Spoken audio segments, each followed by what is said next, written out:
Hello, my name's Jason Carlyon. I'm Resuscitation Manager for Yorkshire Ambulance Service. As part of Restart a Heart Day 2015, Yorkshire Ambulance Service will visit over 90 schools and teach in excess of 20,000 pupils CPR, a vital life-saving skill. This video is intended that after the day you can revisit this resource and you can refresh your memory on the training that you've received. So we're going to teach you the skills to perform CPR. CPR is cardiopulmonary resuscitation. This is required when a patient's in the cardiac arrest. And a cardiac arrest is the ultimate medical emergency when the patient's heart stops beating and you perform CPR to take over the pumping of the blood around the body. Some people worry unnecessarily about performing CPR, afraid that they may do something wrong. You needn't worry. Doing something is better than doing nothing and increases the chances of survival significantly. You may break a rib when performing CPR. This is nothing to worry about. This can happen, but again, a broken rib is better than the patient not surviving at all.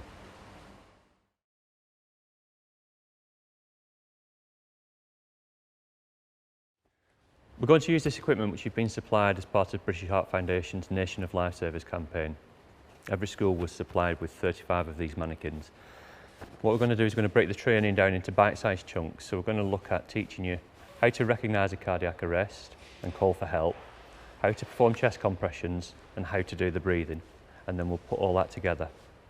So the first thing we're going to teach you is how to recognise if a patient's in cardiac arrest.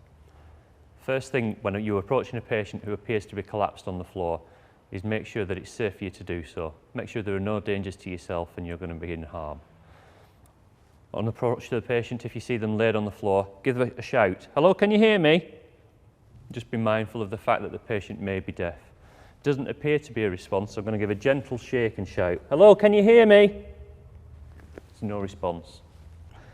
The next part of checking for a response and see whether the patient's in cardiac arrest is to see whether the patient's breathing.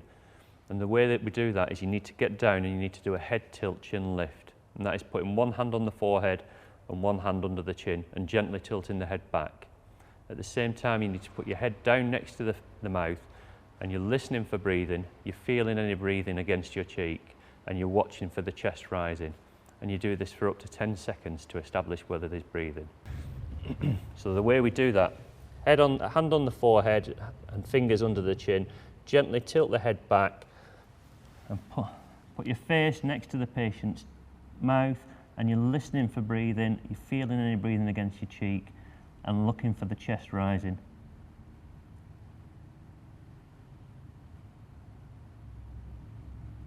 And there is no breathing.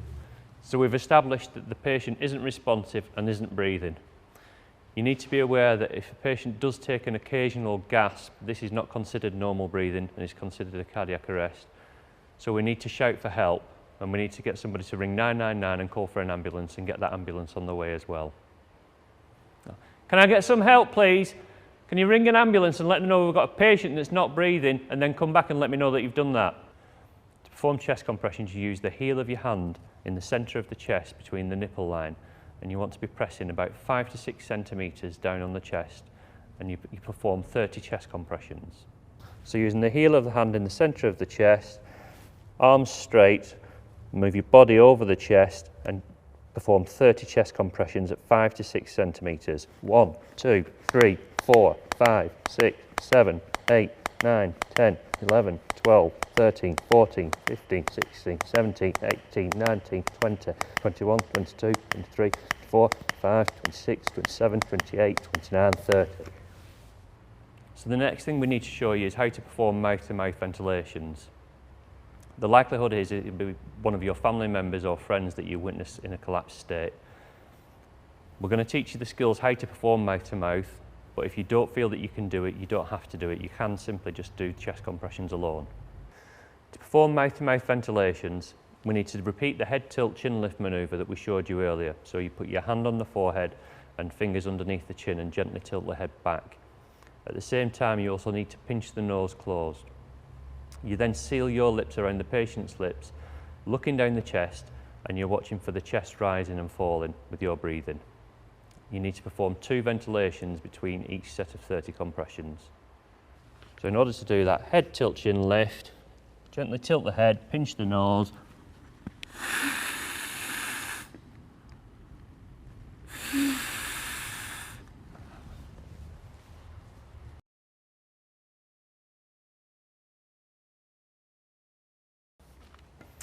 I found the patient collapsed and making sure that it's safe for me to approach and there's no dangers to myself.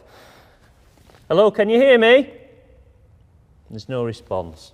Hello, can you hear me? It doesn't appear to be a response. I'm going to do a head tilt, chin lift, and listen for breathing.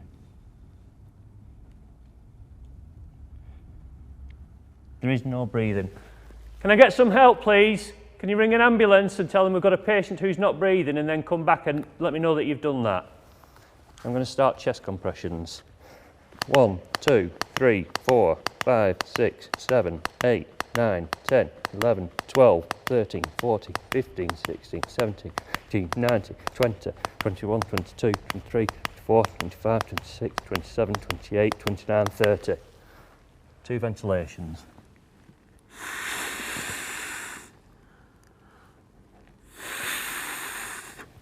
Repeat the chest compressions.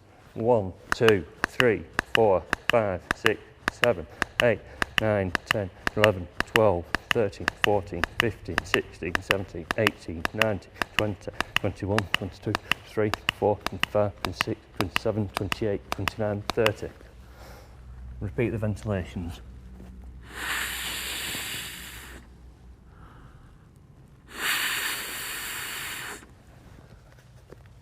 And repeat this process until help arrives or until you become exhausted, but try and get somebody else to take over. So we've taught you how to recognise a cardiac arrest, we've taught you how to perform chest compressions, and we've also taught you how to do ventilations should you feel that you can do it. Then we've also shown you how to put the whole sequence together. Just remember, doing nothing is the worst thing you can do. On Restart a Heart Day, October 16th, 2015, Yorkshire Ambulance Service will visit over 90 schools and teach approaching 25,000 students how to perform CPR. This is achieved through support from our staff, volunteers and partner organisations who've worked with us on this project to teach vital life-saving skills. This resource has been made in the hope that these vital life-saving skills can be shared with as many people after the event as possible.